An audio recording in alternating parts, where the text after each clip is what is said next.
Boa noite a todos. Neste dia de 10 de agosto de 2022, é uma honra muito grande estar aqui com os meus colegas e advogados e funcionários, e dentre os quais vou me referir à doutora Andréia Siqueira Martins, conselheira do Tribunal de Contas do Estado do Rio de Janeiro e também filiada ao Instituto dos Magistrados do Brasil, doutora Vânia Cristina Rego Alves, diretora da Divisão de Precatórios do Tribunal de Justiça do Estado do Rio de Janeiro, doutora Karen Lívia da Silva Figueiredo, presidente da OAB da 35ª Subseção Rio Bonito, doutor Eduardo Ferraz, subprocurador-geral do município de Italva, e este evento é em parceria com a OAB do Estado do Rio de Janeiro, tendo como organizador o advogado doutor Genilton Castilho. Então, boa noite a todos, boa noite ao funcionário André Maia, do IMB, e o assunto hoje é sobre precatório. Eu estou aqui para aprender, mas eu fiz um resumo do que eu sei sobre o precatório, que é muito pouco, e me corrija a doutora Andréia, a doutora Karen, a doutora Vânia, o doutor Eduardo e o doutor Castilho. Eu escrevi o seguinte: o precatório é uma espécie de requisição de pagamento à fazenda pública, que não tem a liberdade de designar os casos ou pessoas que pretende pagar em primeiro lugar, conforme dispõe o artigo 100 da Constituição Federal. Em razão da necessidade de conferir tratamento isonômico entre os credores, os pagamentos são efetuados rigorosamente pela ordem cronológica de apresentação dos precatórios, respeitadas as preferências da pessoa idosa, da pessoa com doença grave, da pessoa com deficiência e dos créditos de natureza alimentar. Na fase de cumprimento de sentença, o juízo da execução encaminha ao presidente do tribunal a requisição de pagamento, que é autuada como um precatório. Em seguida, a entidade de direito público, obrigatoriamente, inclui no orçamento a verba necessária para quitar aquela dívida constante do precatório. A Emenda Constitucional 114 de 2021 alterou o parágrafo 5º do artigo 100 da Constituição para estabelecer que os precatórios apresentados até 2 de abril devem ser pagos até o final do exercício seguinte. Por outro lado, as dívidas definidas em lei como de pequeno valor não ingressam na fila dos precatórios.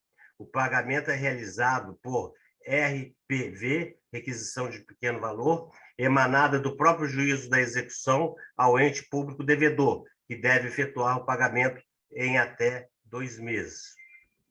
O artigo 87 dos atos de disposições constitucionais transitórias define como de pequeno valor as dívidas de até 40 salários mínimos da Fazenda Estadual e até 30 salários mínimos da Fazenda Municipal, mas cada estado e município podem estabelecer outros limites. Então, eu passo a palavra aos nossos palestrantes, às nossas palestrantes, para dar prosseguimento a esse importante tema de precatório que tem gerado muitas confusões, e nós estamos aqui para esclarecer o que for necessário. Com a palavra, a doutora Karen Figueiredo, que é advogada e presidente da OAB de Rio Bonito. Bom, boa noite a todos. Dizer que é uma honra estar aqui compondo com essa bancada especializada no assunto, conhecedora desse assunto. Como o desembargador Peterson disse, estamos aqui também para aprender. E a pessoa que eu começo cumprimentando é o desembargador Peterson. Obrigada pela oportunidade, pelo convite de colocar a 35ª subseção nesse panorama virtual de discussões. Gostaria de cumprimentar também as doutoras Andréia, doutora Vânia, doutor Eduardo, doutor Genilton, pela participação e composição dessa seletiva bancada de pessoas e de colegas e operadores, né, do direito com expertise no ramo do direito das requisições, né, de pequeno valor, RPV e precatórios. Bom, acho que o desembargador Peterson resumiu de forma brilhante aí o tema, e acho que as colegas, doutora Vânia e Andréia, vão fazer aí aquele abrir, né? Vai esmiuçar um pouco mais isso aí, mas de forma resumida e muito direta. O desembargador foi muito feliz na sua narrativa e que introduziu aí o assunto, e me coloco aqui à disposição para o que for, que eu puder contribuir aqui hoje. Já estou aqui muito antenada às duas colegas que também vão fazer esse diálogo aqui, essa contribuição, também com o doutor Eduardo, né, a quem eu passo a palavra agora. Muito obrigada, boa noite, que tenhamos um excelente evento e que seja muito produtivo para todos nós. Muito obrigado, doutora Karen. E com a palavra, então, doutor Eduardo Ferraz, que é subprocurador-geral do município de Italva e advogado. Muito obrigado, senhor presidente. Primeiro, assim como fez a doutora Karen, destacar a honra de estar aqui, principalmente debatendo um tema tão intrigante, que é a questão dos precatórios, acrescentando ao que o desembargador Peterson fez agora recente, trazendo esse resumo, essa síntese do tema em si, despertar a questão que havia na cultura popular de que as dívidas da fazenda pública redundariam em verdadeiros calotes aos credores. Havia essa cultura enraizada na sociedade brasileira.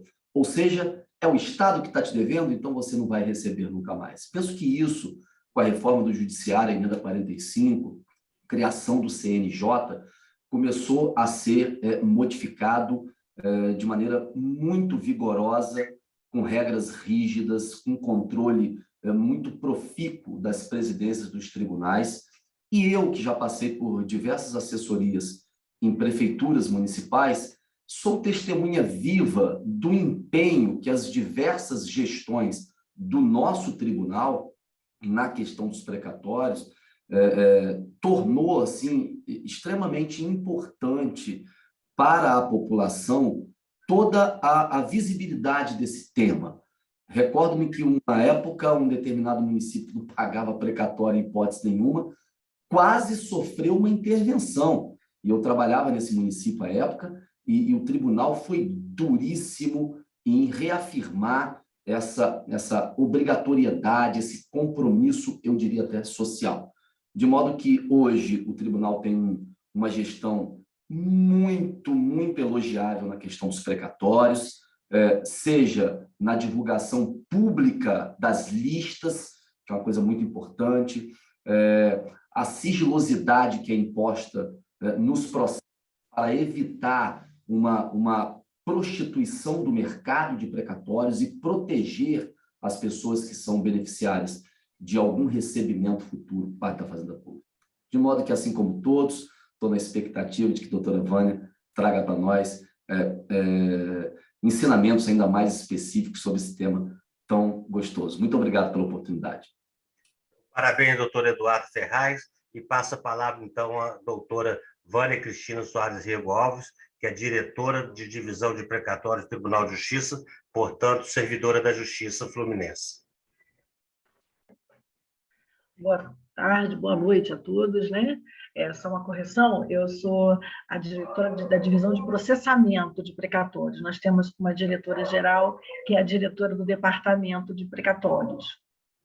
É uma satisfação enorme estar aqui hoje falando com vocês, também aprendendo. Quero dar uma pequena contribuição, mas com certeza eu já estou colhendo maior contribuição que isso. O doutor Peterson nos explanou muito bem. Aliás, primeiramente, deixa eu agradecer a todos, né? Doutor Peterson, doutora Karen, doutor Eduardo, doutor Genilton, todo o corpo do Instituto dos Magistrados, e agradecer muito esse convite, tá? Para poder falar um pouquinho da minha experiência aqui na divisão de precatórios, na divisão de processamento de precatórios. Como o doutor Peterson bem elucidou, o Instituto do Precatório está inserido no artigo 100 da nossa Constituição Federal, né? E os entes públicos, eles precisam fazer o orçamento daqueles precatórios que eles têm que pagar, né? Tem uma diferença os precatórios, conforme os valores, aqui que são crédito através de sentença transitada em julgado, depois da execução também já feita, esses créditos, dependendo do valor, é o que vai dizer se ele é RPV ou se ele é precatório, né? Em sendo precatório, a expedição do ofício feito pelo cartório, pelo juízo originário, onde ele informa todas as diretrizes que o Tribunal de Justiça vai tomar para fazer esse pagamento. Está elencado na Resolução 303, né, a legislação mais atual que a gente tem agora é a Resolução 303 do CNJ, né? E lá dá todas as diretrizes de todos os documentos que são necessários, os dados e os documentos que são necessários para juntada para posterior pagamento. Os estados, municípios, que estavam em débito com o pagamento de precatórios em 2015, foi regulamentado o regime especial de pagamento de precatórios. Nesse regime, os entes devedores, eles pagam um valor mensal, que é um aporte anual, dá um total no aporte anual, que esse valor tem que chegar para um aporte até 2029, para que ele consiga quitar todos os precatórios de todo esse período. Tá? Isso começou, os que estavam em 2015, começou em 2017. Então, no Tribunal de Justiça daqui do Estado do Rio de Janeiro, a gente tem um portal de precatórios, onde vocês conseguem consultar quais os entes devedores que estão no regime especial e quais os entes devedores que estão no regime comum. A diferença no regime comum, os entes devedores pagam no exercício do ano seguinte, ou seja, com a emenda 114, passou-se a fechar o orçamento no dia 2 de abril daquele ano. Então, os precatórios que entraram até 2 de abril desse ano de 2021, né? 2022, desculpa, entraram para o orçamento de 2023.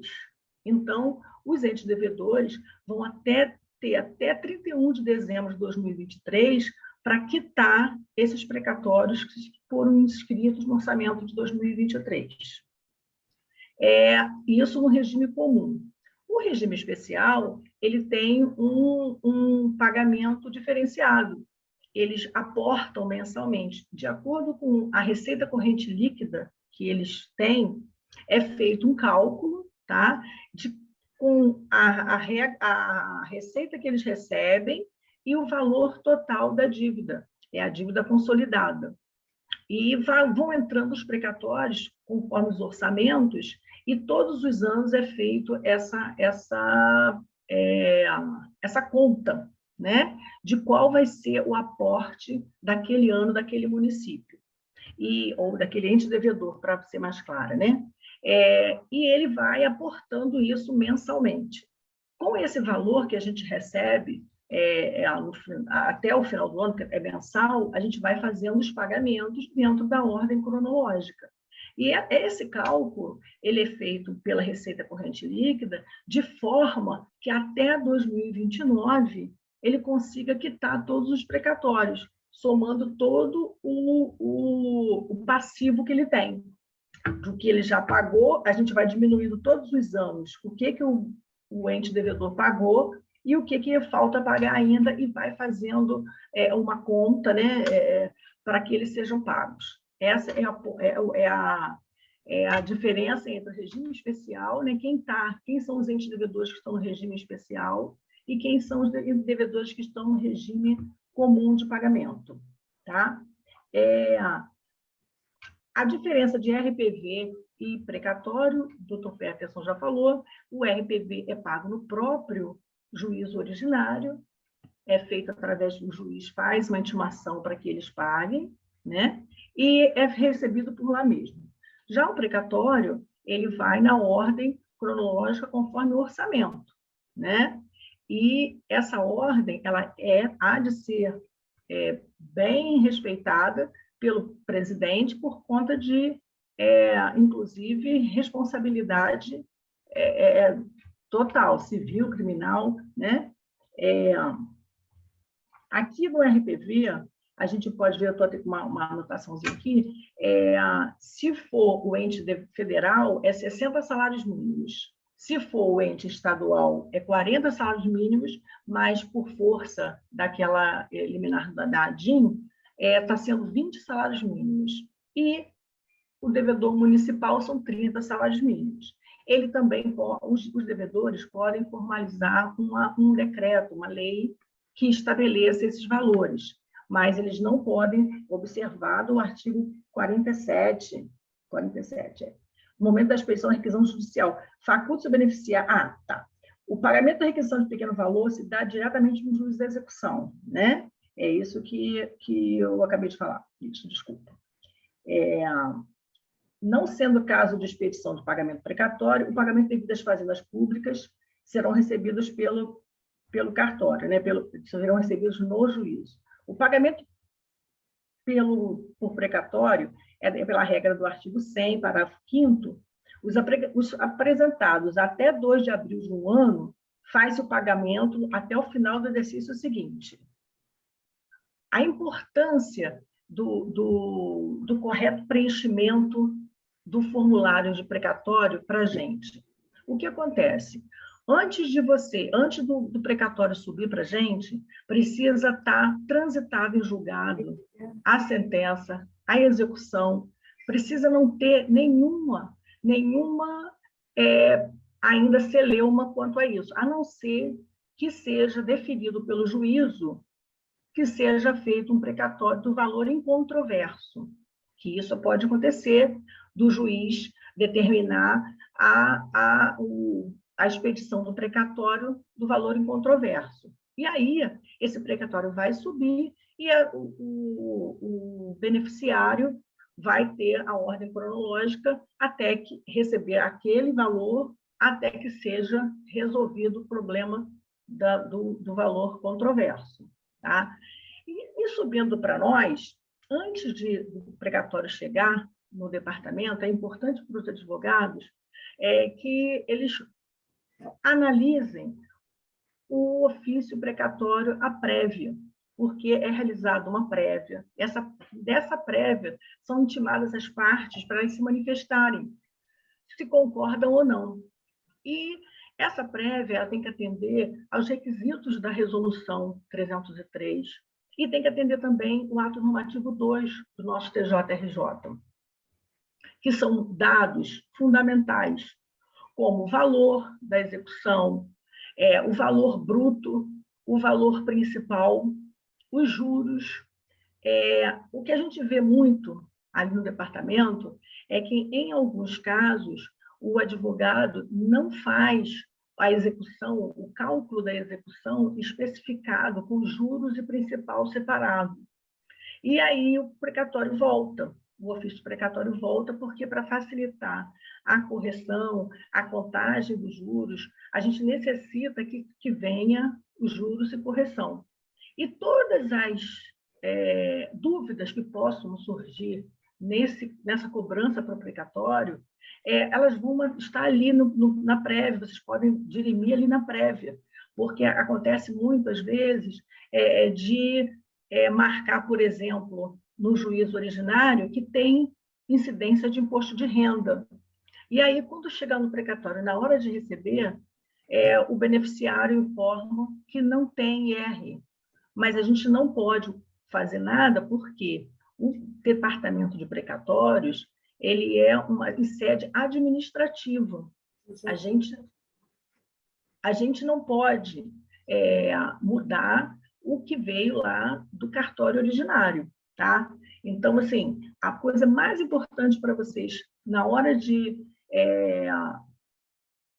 se manifestarem no juízo originário quanto à assertiva da prévia, é justamente para que não tenha as agruras de quando chegar lá voltar. Por quê? O que acontece?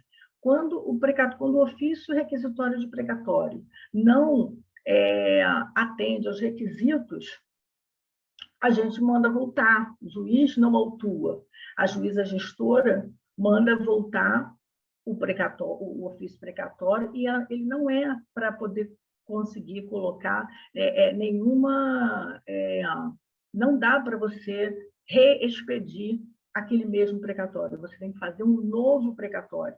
Então, às vezes, acontece de você perder a ordem cronológica por conta disso. Tá? Então, essa é a real importância do preenchimento correto desse formulário.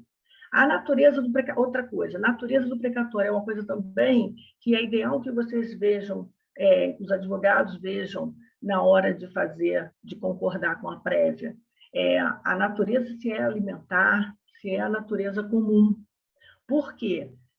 Nós sabemos que na natureza alimentar, os precatórios beneficiários que têm na natureza alimentícia, esses, se forem doentes, se forem idosos ou deficientes físicos, essas doenças que são elencadas na Resolução 303, eles fazem jus ao benefício da superprioridade. O que vem a ser esse benefício da superprioridade? Quando na natureza alimentícia está inserido em nenhum desses dessas três vertentes, eles têm direito a receber uma antecipação do valor que ele tem direito. A nossa resolução, a nossa Constituição, o alimentar, a natureza alimentícia, ela prevalece sobre a natureza comum, então eles recebem primeiro. E quem tem a superprioridade recebe uma parcela, uma parte do valor a que tem direito antecipadamente. Ou seja, a gente está fazendo esse ano, vamos colocar como exemplo o Estado do Rio de Janeiro, por exemplo, né? Ele está pagando o orçamento da natureza alimentícia do ano de 2018. Mas estamos pagando também a antecipação dos beneficiários que têm um precatório com orçamento de 2022. E como é feito esse pagamento?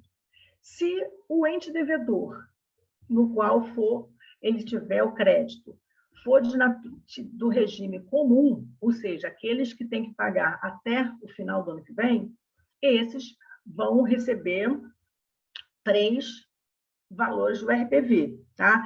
3 vezes o valor do RPV. E se forem do regime especial, dá 5 vezes, tá? Então, hoje o Estado está em torno de R$110 mil, tá? Porque 20 vezes 5, né? Então, dá R$110 mil mais ou menos. Mas é um pouquinho mais, eu não peguei aqui o valor total. Então, a prioridade de doença em razão de doença grave, de idosos e deficientes, elas vão receber, se for o ente devedor do regime comum, elas vão receber 3 vezes esse valor. E se for do regime especial, vão receber 5 vezes desse valor. Como eu falei, o presidente tem a responsabilidade administrativa de gerir o pagamento desses precatórios, né? E zelar pela ordem cronológica. Então, como é que é feita essa ordem? A partir do momento que protocola no Tribunal de Justiça esse ofício, depois que o juiz que as partes concordam e que o servidor faz o ofício definitivo e dá para o juiz assinar, envia para o juiz a assinatura do juiz, ele vai automaticamente para o nosso sistema que se chama OLOS, para que seja autuado aquele precatório. Ele chega como análise de requisitório. Essa análise ela é analisada, né, por nós para ver quais são ela atende os requisitos, se foram informados a database, se foi informado o número do processo no CNJ e todas as outras informações necessárias. Em sendo em estando completamente preenchido corretamente, aí a gente vai abrir conclusão e a juíza vai mandar autuar. Caso não haja as condições para que esse precatório seja autuado, ela vai mandar devolver. Se houver algum erro de grafia, algum erro material, aí a juíza vai mandar autuar e oficiar. Então, a partir desse momento que ela mandou autuar, ele vai entrar na fila com a data e hora daquele protocolo que chegou no TJ. Então, ele vai já estar entrando na fila, tá? E a partir do momento que ele entrou na fila, quando chegou no dia 2 de abril, a gente vai fechar o orçamento. Esse orçamento é publicado em DO, ele é remetido ao CNJ, os dados, e é remetido a todos os entes devedores, cada um com os seus precatórios devidos, inclusive com o valor. Aí que está a razão, porque alguns advogados têm dúvidas, quando, por exemplo, lá no juiz originário manda um ofício de, vamos dizer, 50 mil reais e depois, por algum motivo, fez alguma coisa errada e não é 53, não é 50, é 53. E aí, muitas das vezes, vem o ofício do juízo retificador pedindo para que a gente aumente aquele precatório para 53 mil. E há a impossibilidade, porque não se pode majorar o precatório quando já está fechado o orçamento. Por conta de justamente que o município, o Estado, o ente devedor, ele tem que fazer o orçamento, entrar no orçamento, né, para poder fazer os pagamentos no ano seguinte. Então, não há possibilidade de fazer essa retificação. Em acontecendo isso, vai ter que fazer um novo precatório, esse sendo complementar, tá? Há uma discussão também a respeito de que o precatório complementar deva seguir a mesma ordem do precatório principal. Só que não tem como fazer isso. Por quê? Por conta do orçamento. Se você já determinou ao Estado, ao município, já entregou aquele orçamento para ele, que ele tem que fechar com tantos reais, milhões de reais, não tem como a gente mandar aumentar, porque houve um equívoco, seja para um precatório suplementar ou um precatório complementar. Sendo o mesmo equívoco, ele vai sair com um precatório suplementar e aí a gente vai ele vai entrar novamente na ordem cronológica, tá? Desculpa, o complementar, tá? A listagem cronológica, ela vai no momento da apresentação, tá? Então, de qualquer maneira, quando o recebimento perante o Tribunal de Justiça, esse que é o dado, que é o momento marco para entrada na ordem cronológica. Nós temos um site, dentro do site do tribunal, nós temos um portal de precatórios. Entrando pela página principal, tem naquela parte de baixo, onde acesso rápido, você pode entrar ali no portal de precatórios e ali vão ter todos os dados atendendo ao princípio da transparência, quais os municípios que estão no regime especial, quais os municípios que estão no regime comum, quanto eles estão aportando do regime especial, né?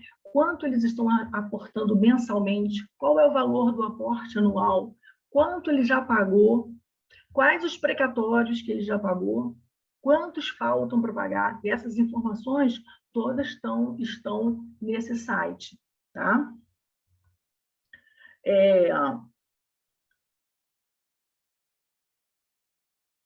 Vários municípios, eu falei do regime especial, eu estou aqui com um roteirozinho para eu não estender o tempo e fico olhando de vez em quando, desculpa.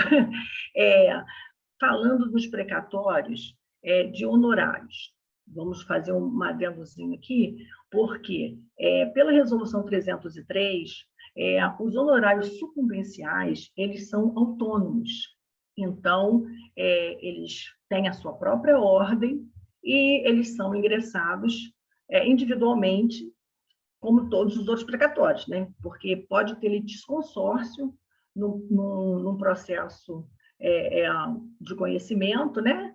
Mas de execução também, mas quando ele for vir como precatório para nós, o ofício precatório tem que vir um ofício para cada beneficiário, tá? E os honorários sucumbenciais, ele vem separado. Só que, com a resolução 303, os honorários contratuais passaram a fazer parte do precatório principal. Então, eles não mais vêm de forma separada. Eles têm que vir junto em forma de destaque. Aqui no tribunal, a gente está com uma dificuldade do DCP de fazer o destaque logo que faz o ofício, mas tem um campo dentro daquele formulário que pode ser anotado o destaque de honorários, e depois, ainda assim, se caso tiver alguma dúvida se foi anotado o destaque ou não, faz uma petição informando e então o retificador dizendo que tem os honorários destacados. Porque na resolução ela permite que essa destaque de honorários possa acontecer até antes do recebimento, né? Tem até um julgamento do STF, né? O trâmite aí foi julgado, até o doutor Eduardo falou isso comigo essa semana, só que no Tribunal de Justiça do Rio, a nossa juíza gestora entende que o precatório tem que vir junto com os honorários contratuais, junto com o do principal e receber na ordem cronológica. Por enquanto, né, quem recebe a prioridade é a pessoa do beneficiário e não o advogado. O advogado recebe na parte da ordem cronológica. Tá? A gente até conversou sobre isso nessa semana. E, doutora Vânia, me permite só uma rapidíssima intervenção? É que, na verdade, o STJ ele pacificou o entendimento que a cessão de precatório poderia ser por instrumento particular e não somente instrumento público, como vinha entendendo o nosso tribunal. Mas, na questão dos honorários, Vossa Excelência está com razão, porque o STJ e o Supremo também entendem assim. Se, na origem, não for destacado, não pode mais. Depois que formar o precatório, é impossível que faça essa cisão. Obrigado. É verdade. Nós estávamos conversando também sobre a sessão. No Tribunal de Justiça do Rio, a nossa juíza gestora, ela exige a sessão por instrumento público. E realmente o que estava... porque são duas questões que estavam sendo debatidas lá no Departamento de Precatórios. E ela exige a escritura por instrumento público. Não sei como vai ficar daqui para frente, no tempo, mas eu falei até com ele que eu não poderia discutir sobre isso, porque não me cabe, não é da minha competência quanto a isso. Mas a gente exige lá, a doutora exige lá, a escritura por instrumento público. Tá? Outra coisa importante é que quando lá no juízo originário, como eu já falei, né, vou falar de novo, toda informação que venha no ofício de precatório lá de baixo, a gente cumpre, seja imposto de renda, seja natureza, seja database.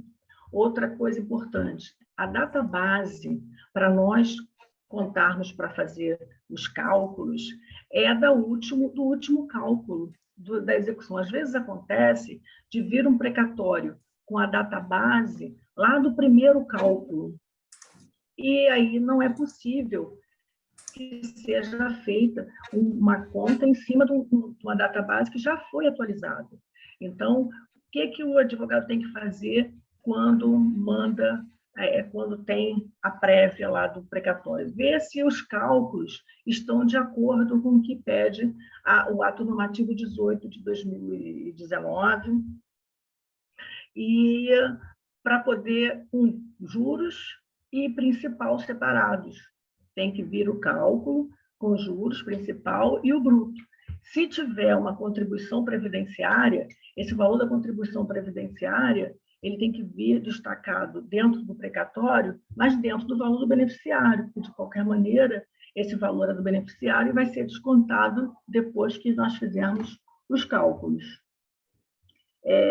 Falei para vocês que a devolução do ofício precatório não dá para fazer de novo, né? Assim, não dá para você aproveitar aquele que já foi feito, você tem que fazer novamente.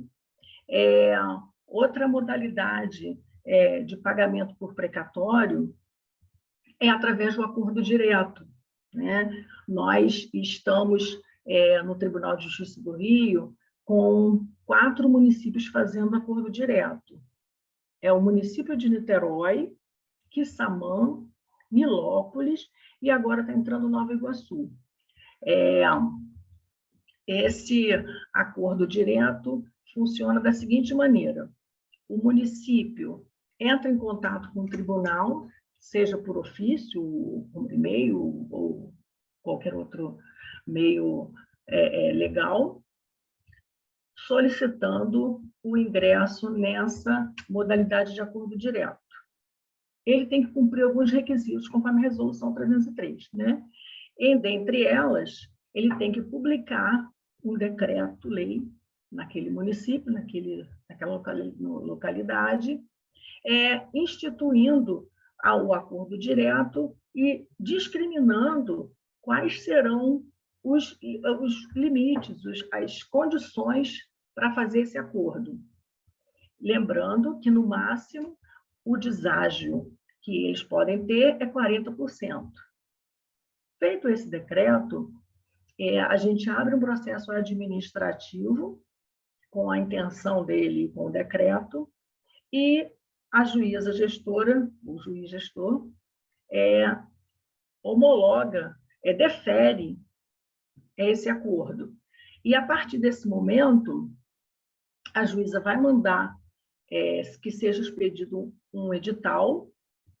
Nesse edital vai conter todas as condições para o acordo, será dada oportunidade a todos os beneficiários daquele ente devedor para que eles se manifestem em um determinado prazo do edital. E, dentro desse prazo, todos os que se manifestarem também vão ser organizados em ordem cronológica, mesmo dentro do acordo, dentre os que se candidatarem, né? Observados os requisitos do edital e o precatório estando regular, é feito o acordo, a gente faz os cálculos com a parte do deságio, com o valor atualizado total e com o deságio. Apresenta para a parte essa audiência, esse acordo pode ser feito com ou sem audiência. Se for com audiência, após ver que estão todos regulares para participar do acordo, após concordarem com os cálculos com o deságio, a juíza marca uma audiência e lá todos ratificam o acordo. E, depois disso, na ata de audiência, já informa o quanto que o beneficiário vai receber, e dali mesmo a gente já faz os procedimentos para o mandado, porque esse dinheiro já vai estar nas contas. Como é que funciona o acordo direto? Todo o dinheiro do aporte mensal daquele ente devedor, metade vai para a ordem cronológica e metade vai para o acordo direto. Então, a gente anda paralelamente com a ordem cronológica. Vai fazer o pagamento da ordem cronológica e a gente vai fazer o acordo. Então, todos os meses, ele vai ter 50%. Então, a gente já tem esse dinheiro. Quando a gente solta um edital para fazer o acordo, esse dinheiro já está nas contas. Então, não é igual à ordem cronológica, que a gente vai esperando eles depositar e vai pagando pela ordemzinha ali. Né? No acordo direto, digamos, tem 50 milhões para a gente pagar, a gente vai pagar quantos der para pagar com aquele dinheiro. A adesão ao acordo não necessariamente quer dizer que vai ser feito aquele acordo, que só vai ser feito se tiver o dinheiro suficiente, porque no edital, além de todos os termos que tem lá, a gente tem o valor que tem para fazer esse acordo. Pela resolução, a gente tem feito desde 2019 o acordo, né? O Estado não está nesse acordo, mas a gente até espera que eles, daqui a um tempo, não sei, queiram fazer, porque o Estado é o ente devedor que mais deve, né? No nosso tribunal, né? Que a gente tem ali.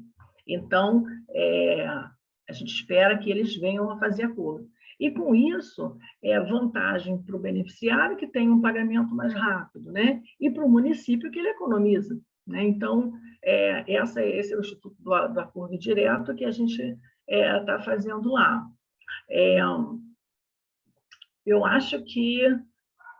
uma coisa importante também é que lembrem que, assim, para os estudantes, né, que estiverem, de repente, começando, ingressando no escritório agora, natureza alimentícia tem a superprioridade, mas natureza comum não tem. Então, às vezes, vem do cartório originário um precatório que é de uma pessoa idosa, ou é de uma pessoa doente, mas não é do regime, não é da natureza alimentícia, é da natureza comum.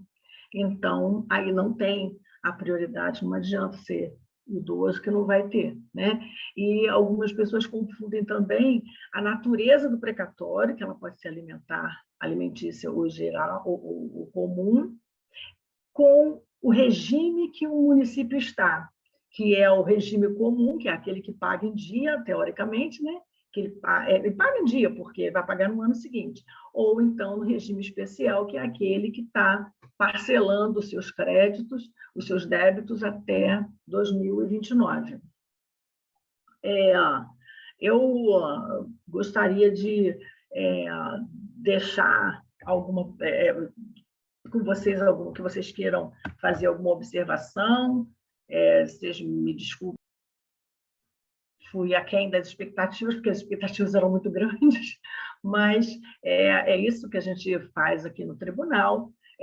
Gosto muito de trabalhar com precatórios, e a gente está aqui para somar, e espero que tenha colocado alguma coisa interessante na fala. Tá bom? Agora, se alguém quiser perguntar alguma coisa, fazer algum comentário...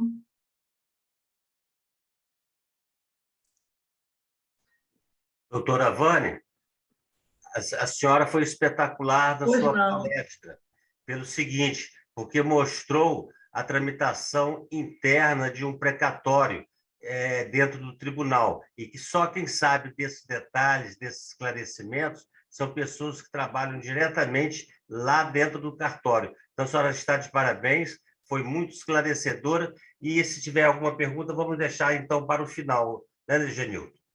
Então, a senhora está de parabéns. Eu te agradeço muito. Até tem já no chat. Fiquei até um pouco nervosa, mas muito obrigada. Doutora Vânia, depois a senhora olha no chat que já tem perguntas. Aí, no final, a gente vai enfrentá-las. Eu acho que algumas a senhora já até enfrentou, tá bom? Então, passo a palavra à doutora Andréia Siqueira Martins, do Tribunal de Contas do Estado do Rio de Janeiro.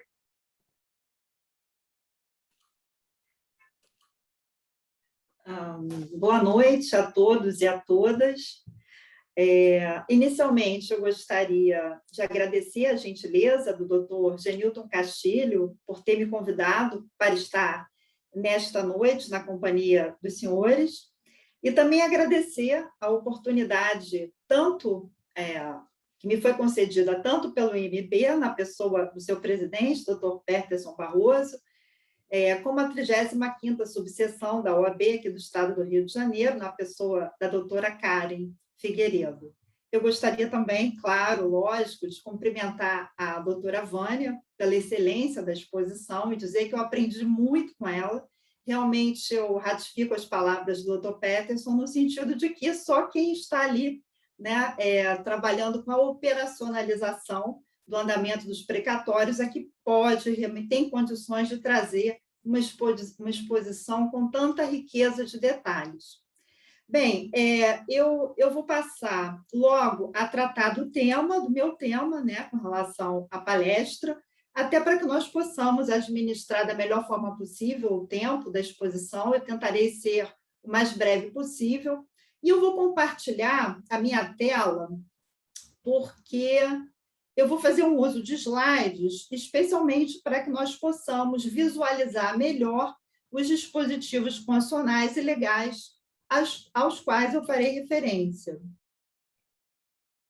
Bom, de forma muito célere, muito sucinta, eu inicio com alguns artigos da Constituição Federal que tratam, em linhas gerais, das competências dos tribunais de contas. O artigo 70, ele traz uma delimitação dos temas que podem ser objeto de fiscalização por parte dos tribunais de contas, e são eles, como os senhores estão vendo, de natureza contábil, financeira, orçamentária, operacional e patrimonial. Objetos esses que abarcam o controle dos precatórios, em especial com relação à correção dos registros contábeis e da legislação orçamentária.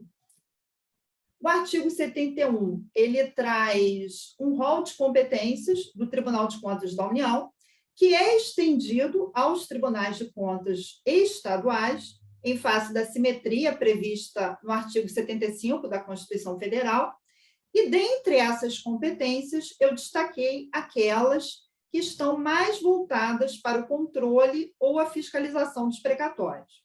No inciso 1º, nós encontramos a apreciação de contas de governo do chefe do Poder Executivo, de todas as esferas federativas, presidente da República, governadores e prefeitos, em que o Tribunal de Contas emite um parecer técnico que abrange os principais temas de gestão de forma anual. Esses temas incluem, dentre outros, diversos dispositivos da legislação do direito financeiro, como o limite em aplicação em saúde, o limite legal de aplicação em educação, limite constitucional, os limites com despesas de pessoal e de outras despesas primárias, renúncias de receitas, os demonstrativos contábeis que são apresentados pelo gestor e há ainda a inclusão de itens específicos relacionados aos precatórios. Com relação aos demais gestores públicos, nós podemos ver aqui no inciso 2º, os gestores que não são chefes do Poder Executivo, o tribunal julga as contas desses administradores com uma decisão pela regularidade ou pela irregularidade das contas. Ainda no artigo 71, há uma outra competência referente à realização de inspeções e auditorias nas unidades administrativas dos jurisdicionados. E vejam que, quando a Constituição ela fala em unidades administrativas, ela está observando o princípio da separação de poderes, uma vez que não cabe aos tribunais de contas o controle ou uma revisão das competências precípuas dos demais poderes.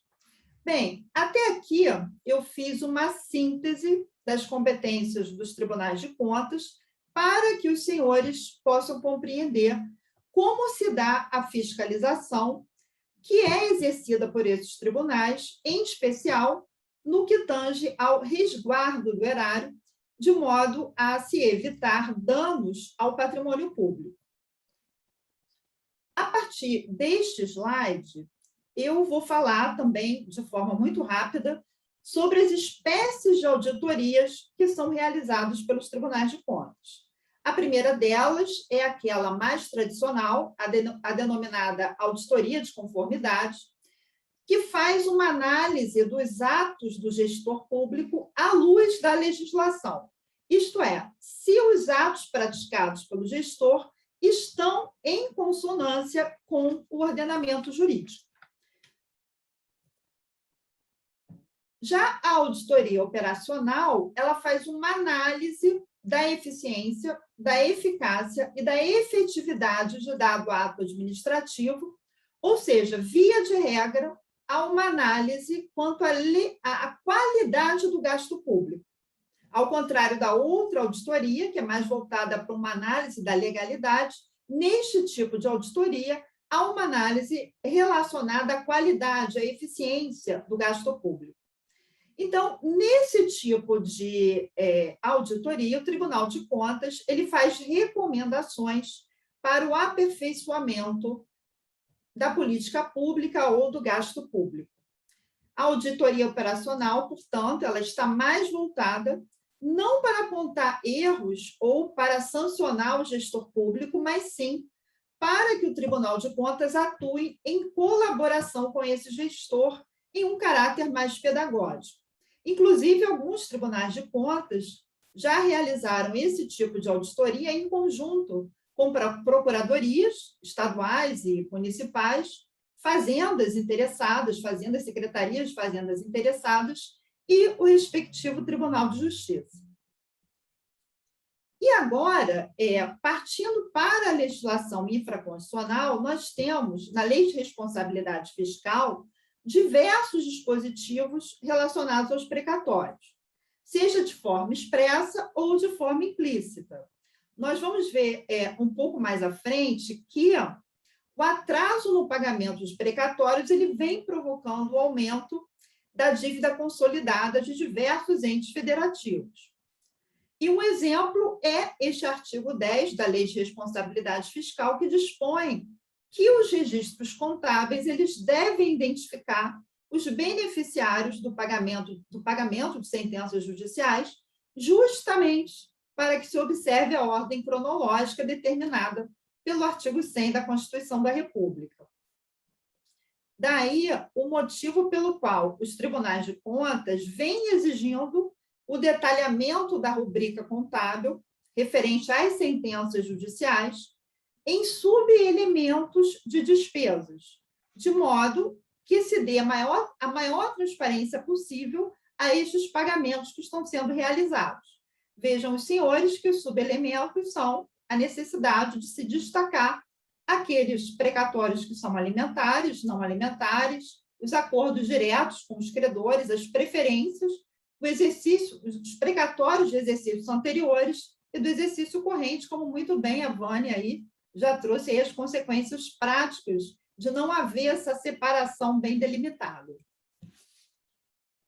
E aqui, como eu já havia falado com os senhores, neste dispositivo, a Lei de Responsabilidade Fiscal, ela destaca de forma expressa que os precatórios incluídos no orçamento vigente e que não forem pagos naquele exercício, passarão a integrar o montante da dívida consolidada do respectivo ente federativo. E aqui eu trago a situação do endividamento do Estado do Rio de Janeiro nas últimas contas de governo apresentadas, referentes ao exercício de 2021. Esse processo é público, tá? Basta consultar na página do Tribunal de Contas. Neste item específico das contas, é dado um destaque ao fato de que os precatórios judiciais, emitidos a partir de 5 de maio de 2000, e que não foram pagos durante a execução do orçamento, ainda integram o estoque da dívida consolidada do Estado. E aqui, apenas para que os senhores tenham uma ideia do saldo do estoque de precatórios, no final de 2021, nós podemos ver aqui, era da ordem de 8 bilhões de reais. E aqui nós temos um gráfico, né, do estoque de pagamentos precatórios desde 2017 até 2021. Então, em 2017, o Estado ele pagou uma quantia bem pequena, né? E em 2018 ele foi aumentando esse valor, mas ainda muito aquém, né? Do necessário para se fazer esse estoque se tornar o menos estável, porque é claro que a tendência a cada ano que passa, são emitidos novos precatórios, e a tendência é que esse valor, aqui em preto, em vermelho, esse valor vai aumentando, né? E o Estado ele vai pagando na medida do possível. Em 2020, por conta da pandemia, houve aí uma diminuição, e agora, em 2021, o Estado conseguiu retomar um valor próximo àquele que vinha sendo pago nos exercícios 2018 e 2019. Bom, e a partir deste slide, nós passaremos a tratar dos efeitos das decisões dos tribunais de contas no que tange a precatórios na esfera jurídica de terceiros. Como eu já disse anteriormente, os tribunais de contas atuam primordialmente na defesa do patrimônio público. No entanto, mesmo buscando resguardar o patrimônio público, acontece, e é muito comum, as decisões dos tribunais de contas repercutirem na esfera jurídica de terceiros. E aí eu trago, como exemplo, algumas situações em que isso possa efetivamente ocorrer. A primeira é a observância da ordem cronológica de pagamento dos precatórios. A Lei Complementar Estadual 63 de 90, que é a lei orgânica do Tribunal de Contas aqui do Estado, ela traz alguns mecanismos que possibilitam que informações do cidadão, em geral, cheguem ao conhecimento do Tribunal de Contas. Então, nós temos aí a figura da representação e também as denúncias que podem ser formuladas junto ao tribunal, mediante a bem-verdade e requisitos que estão lá previstos na própria lei. Com relação à ordem cronológica de pagamentos de precatórios, nós temos observado, ao longo dos últimos anos, que não houve efetivamente qualquer representação ou denúncia no sentido de estar ocorrendo em algum ente federativo, Estado ou municípios, a inobservância da devida cronologia dos pagamentos. E aí eu dou meus parabéns, né, ao Tribunal de Justiça, porque eu tenho certeza, né, que o fato de não existir nenhuma denúncia ou nenhuma representação, ao menos nos últimos 5 anos, é porque essa gestão está sendo muito bem realizada, muito bem elaborada aí pelo Tribunal de Justiça, e fica aí os meus parabéns, né? Isso diminui o nosso trabalho. E eu ainda cheguei a fazer uma busca em outros tribunais de contas, e tem Tribunal de Contas estadual que realmente recebe muita denúncia em representação com relação à inobservância da ordem cronológica de precatórios. E aqui no estado do Rio, felizmente, a gente não tem recebido, ao menos nos últimos 5 anos. Parabéns aí à doutora Vânia e ao Tribunal de Justiça. De qualquer forma, nós temos, nesse slide, um dispositivo legal muito semelhante à ordem cronológica dos precatórios, que é o artigo 5º da Lei Geral de Licitações, que aí vocês devem estar se perguntando, né? Por que a Andréia está trazendo aí o artigo 5º da Lei Geral de Licitações? Vejam, os senhores, que esse artigo ele trata especificamente da ordem cronológica de pagamentos dos contratados da administração pública, daqueles fornecedores e prestadores de serviços da administração pública. Com relação a este tema, algumas representações foram interpostas perante o Tribunal de Contas do Estado do Rio por contratados pela administração, requerendo ao tribunal uma decisão no sentido de que o poder público observasse a ordem cronológica de pagamentos, né, dos fornecedores da Lei de Licitações, e, em alguns casos, o requerente pleiteava ainda que o Tribunal de Contas determinasse ao gestor público que promovesse o pagamento para aquele credor específico. O Tribunal de Contas, neste processo, que os senhores estão vendo aí na tela, acabou firmando este entendimento no sentido de que não compete ao Tribunal de Contas compelir a administração pública contratante a realizar o pagamento de faturas em atraso, o que deve ser objeto de demanda judicial a ser ajuizada pelo contratado. Ah, mas por que isso? Porque, como eu já falei antes, o Tribunal de Contas, cabe ao Tribunal de Contas verificar o cumprimento da legislação. Nesse caso, uma legislação densificadora do princípio da isonomia e da impessoalidade na administração pública.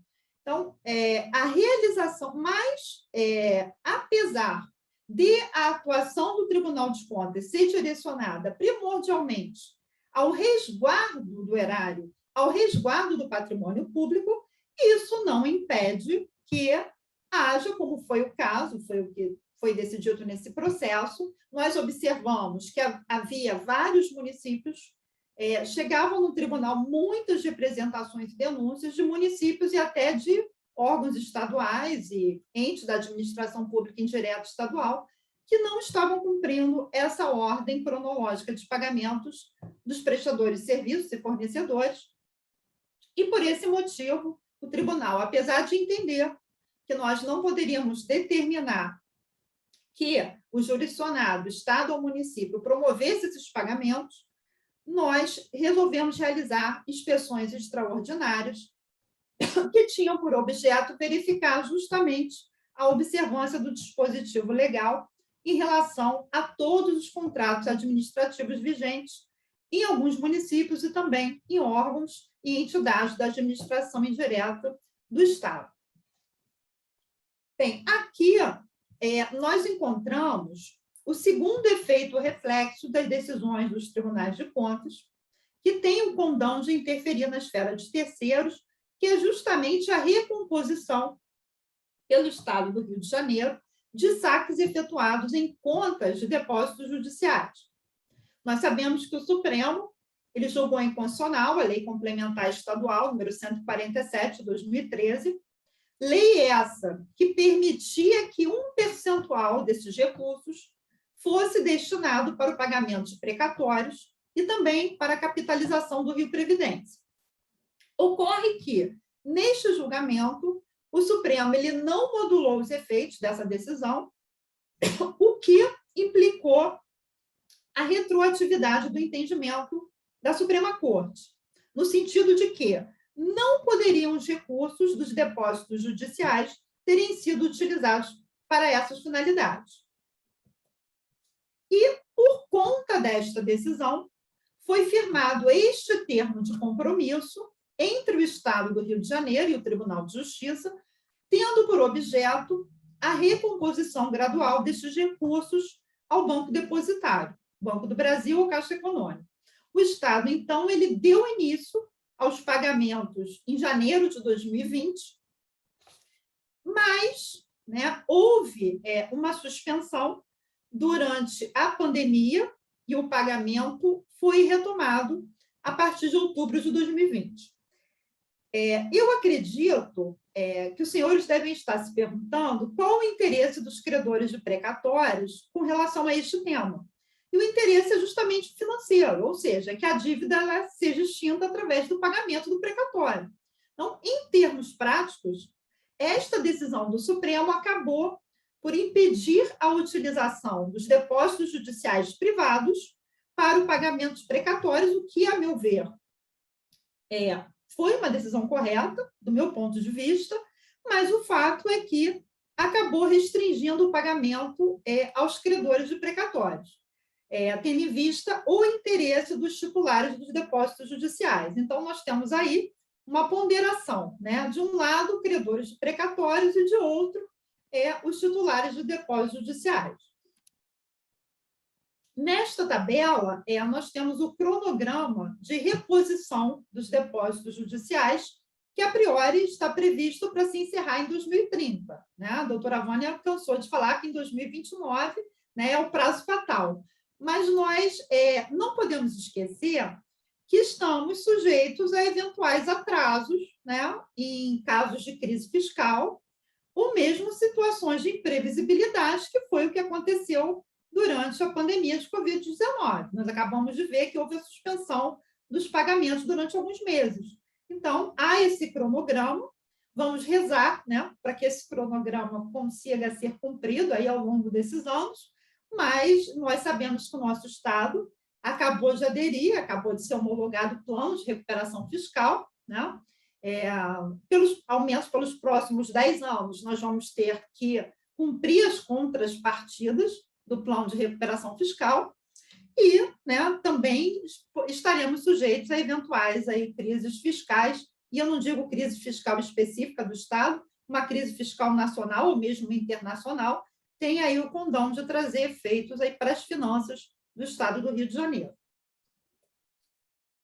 O terceiro exemplo de interferência na esfera jurídica de terceiros é este da vinculação de recursos do antigo Fundef, hoje é Fundeb, que substituiu o antigo Fundef, e o pagamento de honorários advocatícios contratuais para especificamente escritórios de advocacia ou advogados que prestaram serviços a diversos municípios.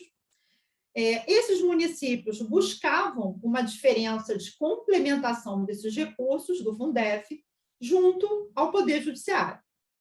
Então, os municípios e alguns estados contestaram a metodologia de cálculo que até então era efetuado pela União, do valor mínimo atual por aluno, previsto aí no artigo 6º, parágrafo 1º dessa lei, Lei Federal 9424 de 96, e acabaram conseguindo essa revisão.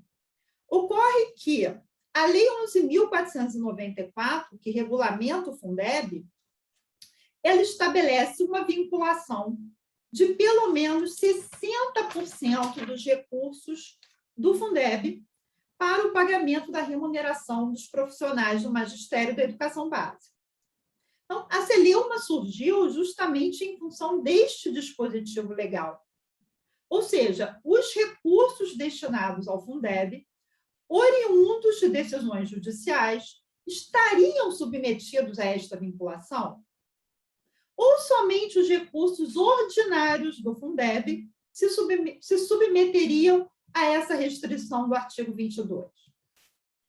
Inicialmente, o Tribunal de Contas da União entendeu que estes recursos eles possuem uma natureza extraordinária e, por esse motivo, até mesmo para evitar a criação de despesas obrigatórias com recursos que não são perenes, o TCU entendeu que os recursos do Fundeb, oriundos de decisões judiciais, dessas decisões judiciais, não estariam sujeitos a essa vinculação.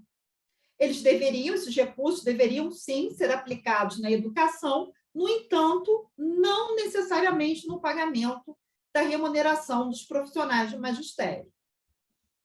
Ocorre que uma lei posterior à decisão do Tribunal de Contas da União, essa lei 14.057, que foi promulgada em 26 de março de 2021, em face dos vetos que foram efetivados pelo presidente da República, essa lei ela acabou superando o entendimento do TCU, no sentido de que esses recursos da complementação do Fundef se sujeitam, sim, à vinculação de pelo menos 60% do seu montante para os profissionais do magistério. E vejam que aquela preocupação inicial do TCU, com relação à criação de despesas obrigatórias continuadas, que seriam cobertas por receitas extraordinárias do pagamento desses precatórios, acabou fazendo com que o legislador proibisse a incorporação desses valores à remuneração dos servidores, permitindo apenas que fosse criado um abono.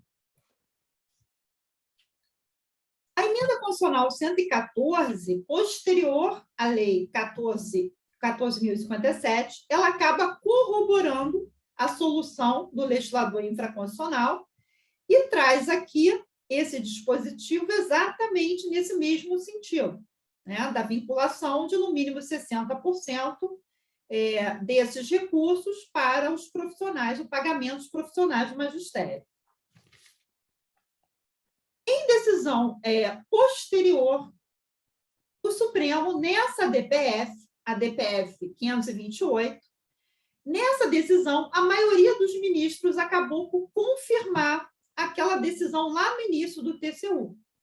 Vejam, os senhores, que os ministros consideraram que a decisão do TCU ela é constitucional, aparentemente em contrariedade à Lei 14.057 e à Emenda Constitucional 114.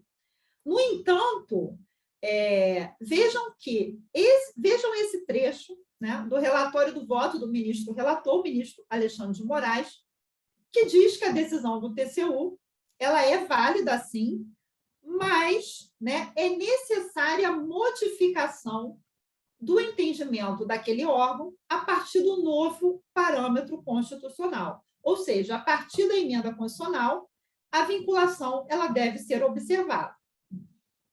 Nesse mesmo julgado, através da ementa, nós observamos que o Supremo ele faz referência, ele faz apenas uma ressalva à vinculação, que é justamente a possibilidade de haver o pagamento de honorários advocatícios com recursos dos encargos moratórios dos precatórios, que venham a ser pagos com atraso.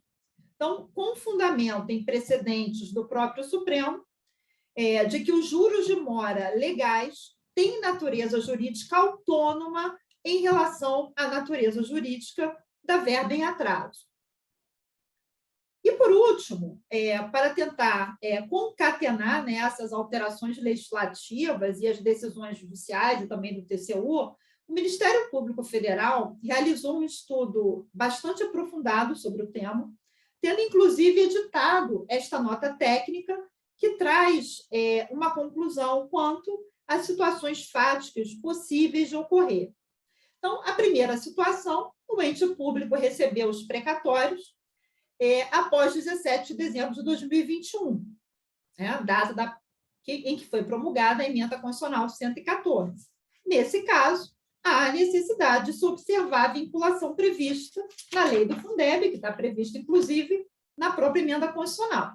O segundo caso, o ente público ele recebeu os precatórios após 26 de março de 2021, data em que, promulgado o parágrafo único do artigo 7º da Lei 14.057, porém, antes da Emenda Constitucional 114.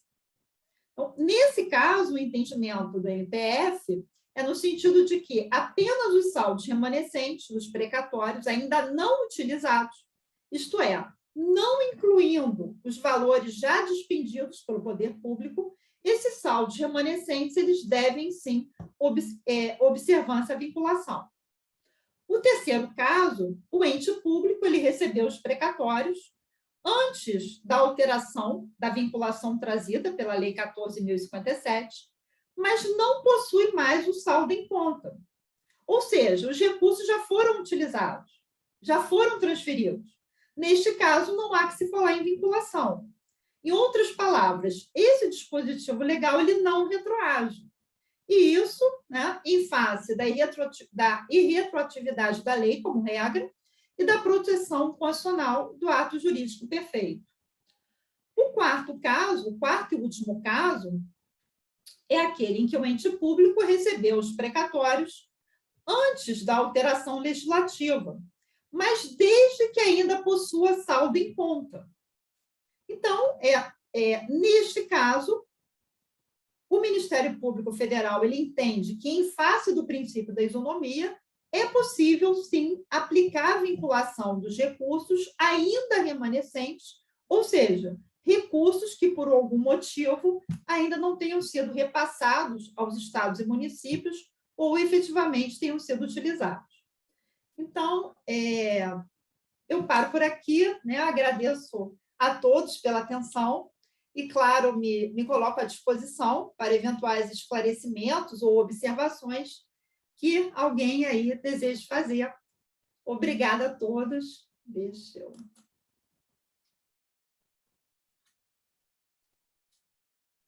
Parabéns, doutora Andréa Siqueira Martins. A palestra foi muito fecunda, muito importante, e é uma honra para nós tê-la como membro do Instituto dos Magistrados do Brasil e como cidadão eu digo que também é uma honra saber que a senhora trabalha lá como servidora do Tribunal de Contas do Estado. Parabéns. Obrigada. Genilton, vamos abrir para perguntas? Não sei se a doutora Vânia já viu alguma, se a doutora Andréia também já observou, e depois as considerações finais aí para o doutor Eduardo e a doutora Karen, só para fazer o fechamento. Aí eu conduz da melhor maneira possível. Enquanto eu ouvia a doutora Andréia e a doutora Vânia, o Eduardo e também a Karen, eu pensei no meu pai. Aliás, penso todos os dias. Meu pai, Pedro Simão, foi procurador do Estado. E eu gostaria de contar uma história verdadeira que se refere aos precatórios. E nós vamos ver como que os precatórios evoluíram para muito melhor. Então, eu gostaria de dar um exemplo de como a questão dos precatórios evoluiu para melhor, atender aos cidadãos credores. Por volta de 2005, 2006, meu pai, Pedro Simão, procurador do Estado, depois de um litígio de mais de 20 anos, ganhou a ação, que transitou em julgado, e posteriormente foi expedido precatório na forma legal. Acontece que, naquela época, por volta de 2005, 2006, não havia este avanço dos direitos, o que agora ocorre. Na ordem cronológica, ele, com 86 anos de idade, só iria receber a quantia que teria direito quando tivesse a idade de 118 anos. Então, ele, advogado, escreveu uma carta narrando o fato às diversas autoridades públicas, inclusive ao governador do estado à época. Ele, como cidadão, deu um passo e fez sua parte para que hoje os precatórios tenham a organização necessária e as preferências legais. Não deu tempo de receber sua quantia, pois faleceu, mas mostrou sua irresignação para que a legislação sobre precatórios fossem aperfeiçoadas em benefício da sociedade e dos cidadãos credores. Então, era esse registro que eu queria deixar consignado. E se alguém, então, quiser fazer alguma pergunta ou continuar, ficam à vontade. Infelizmente, muitos aconteciam isso, ainda não recebi. Até hoje, alguns já são de muita idade, né? E não conseguem receber e deixam para os seus herdeiros. Mas, graças a Deus, a legislação tem avançado, né? Melhorou muito. O tribunal tem avançado. Aqui, eu tenho uma pergunta aqui, o Estado do Rio de Janeiro está pagando qual ano? Foi o que eu falei, está pagando a natureza alimentícia no ano de 2018 e as prioridades legais e as prioridades, né, da preferência de 2022. Tá? Outra perguntinha foi a respeito do sigilo do precatório. Foi decretado o sigilo em 2018, 2017, aliás. Só que o sistema ele continha alguma irregularidade que permitia aos advogados a consultarem todos os precatórios. Só que, no final do ano passado, no início desse ano, o sistema foi habilitado para travar isso e hoje somente tem acesso aos autos os advogados legalmente constituídos naquele precatório, tá? Ou que vieram lá do ofício de requisição. Por isso também que foi instituído a juntada dos documentos, porque antes o precatório ele só vinha o ofício, não tinha nenhum documento. Hoje já tem vários documentos dentro do ofício requisitório, quando vem, né? E aí a gente consegue ver a procuração e só habilitar o advogado que está na procuração. Agora, o que foi falado aqui no chat é que, mesmo assim, às vezes ainda tem... Às vezes não. Acontece que as pessoas conseguem saber informações sigilosas que nós não sabemos como que isso é feito, só que hoje só se consulta precatório se tiver procuração nos autos. Tá? Outra pergunta aqui foi sobre a cessão de crédito? Não teve só isso. Acho que para mim foi só essa pergunta aqui, não teve mais nada, não. Se alguém quiser... tem uma pergunta... tem uma aqui grande, desculpa. Tem uma do Carlos. Aqui. Sou beneficiário... não, Douglas. Sou beneficiário de precatório junto aos outros 88 colegas, todos idosos. A atuação se deu em 2010 e o pagamento iniciado em 2016. Em 2018, foi suspenso por decisão judicial, revertido e transitado em julgado em junho último. Com o saldo a pagar superior a 100 milhões, como se dará essa quitação daqui em diante, sem que impeça o pagamento das demais de 2029, uma vez que o nosso voltou ao topo da lista? Esse precatório que ele está falando, acho que é um de 1999, que eu sei até qual é. E esse precatório está na conclusão da doutora Fernanda, e ela ainda não devolveu para determinar se esse valor eles vão ser intimados para depositar, ou se ela vai sequestrar, porque até na minha fala eu não falei sobre isso, que quando o ente devedor, seja ele do regime especial ou regime geral, fica em mora com o pagamento, o nosso tribunal, a doutora faz o sequestro, tá? Faz o penhor online, se for o caso, ela faz também no STN desculpa, fugiu a palavra, do recurso, né? Para poder pagar, então é feito de qualquer maneira a retenção daquele recurso para pagar. Então, esse de 1999, ele está na conclusão justamente para a doutora ele vai ser pago nos próximos dias, talvez, não sei, não posso precisar tempo, mas já está lá com a doutora para ser decidida a forma do pagamento. E ele estava suspenso até agora, ele foi realmente retirado da suspensão agora porque resolveu os trâmites lá que faltavam. Tá? Eu acho que tem mais algum, doutor Genilton? O senhor viu mais alguma pergunta? Carlos Magalhães, que ele vem perguntando pela demora e tudo, como é que é feita essa correção? E está aí, está no chat também, Carlos Magalhães. Continua. Tá. Há incidência de juros e correção monetária do valor, sim. Sim. O último, isso, o valor expedido é com o último indicador do valor. Foi aquilo que eu falei sobre a data da base. A data base que vem é a última do cálculo, né? O cálculo foi feito até determinada data e essa é considerada a data base. E depois, quando vem para nós, ele é corrigido com a incidência de juros e correção, todos os valores são corrigidos monetariamente. Muito obrigado, doutora, muito obrigado.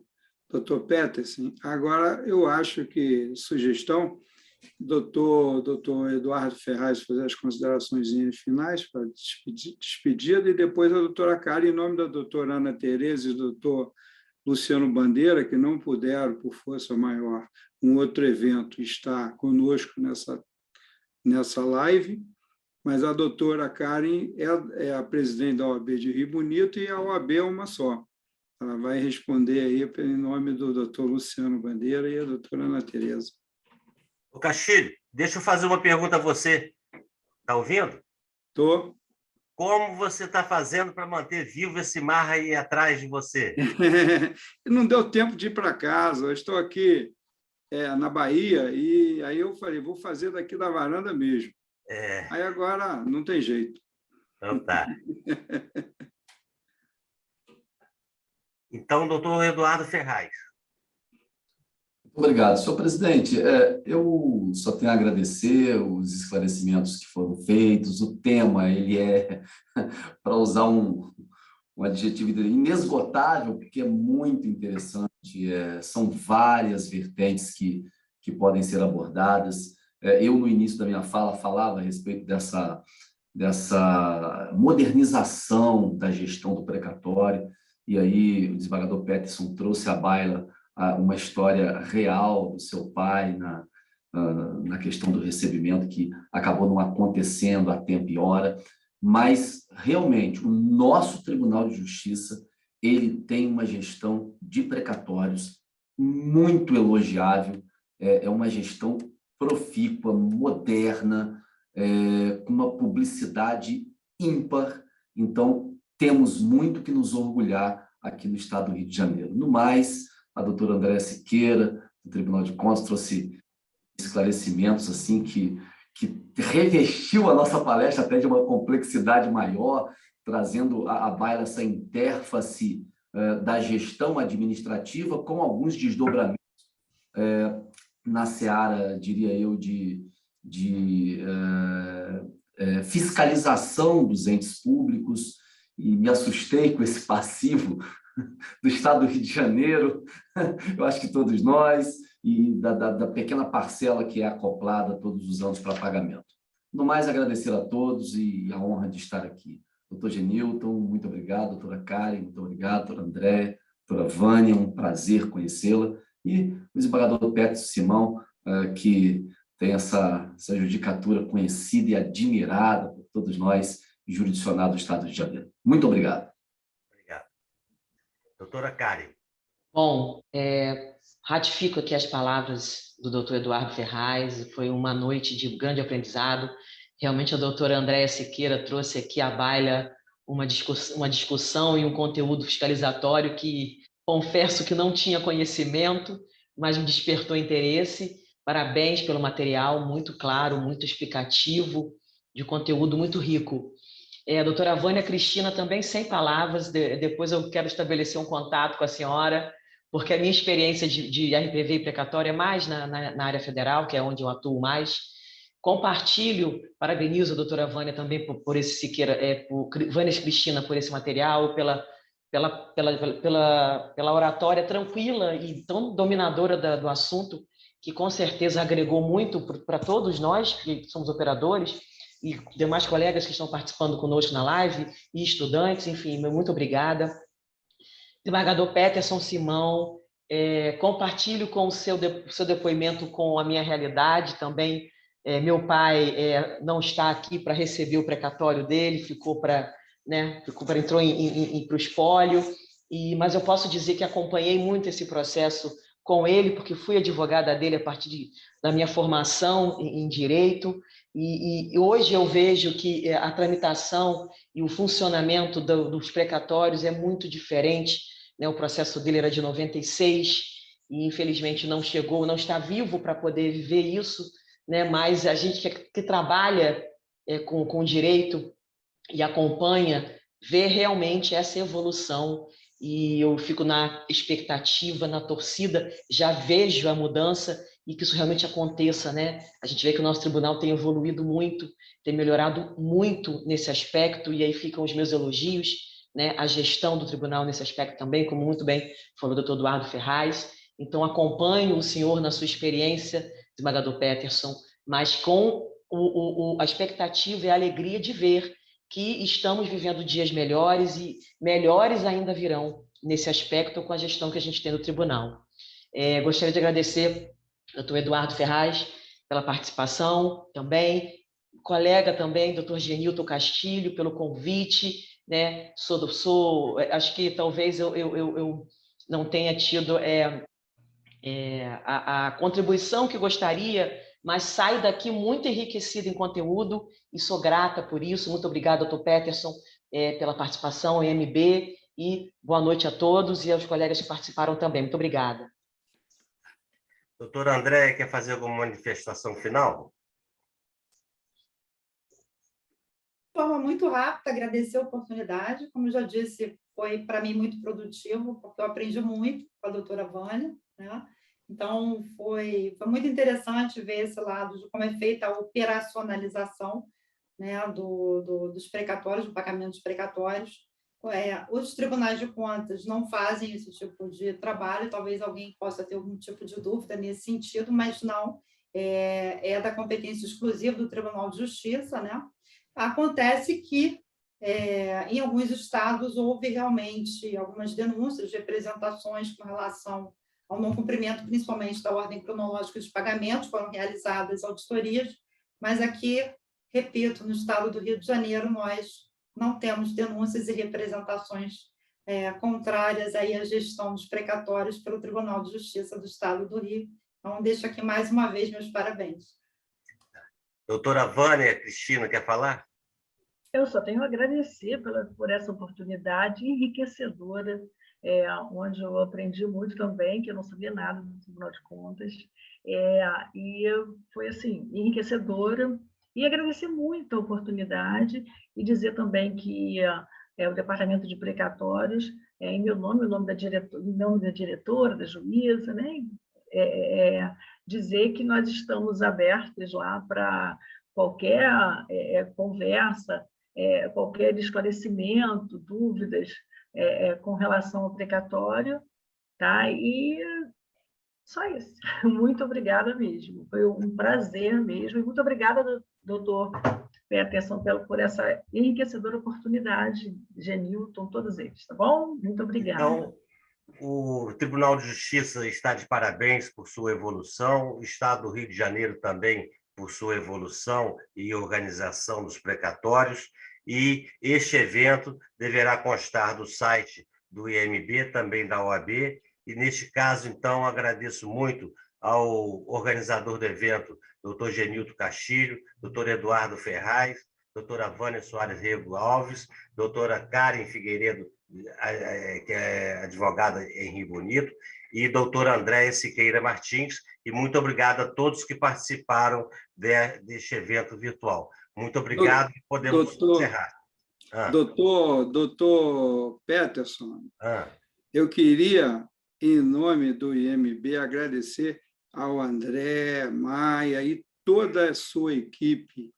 Sem eles, a gente não teria realizado. E agradecer especialmente o nosso presidente, Papai Noel, lá de Mendes, que sempre está nos prestigiando. Ele está aí, olha, doutor Sidney também, lá de Campo Grande, e a gente fica muito agradecido, né, pelo prestígio. E se o senhor quiser fazer aquela propaganda dos eventos da semana, eu acho que é um bom momento. Dia 15 de agosto, segunda-feira, nós teremos um evento sobre gestão no judiciário com o desembargador Najib. Será na Emerge, às 17 horas.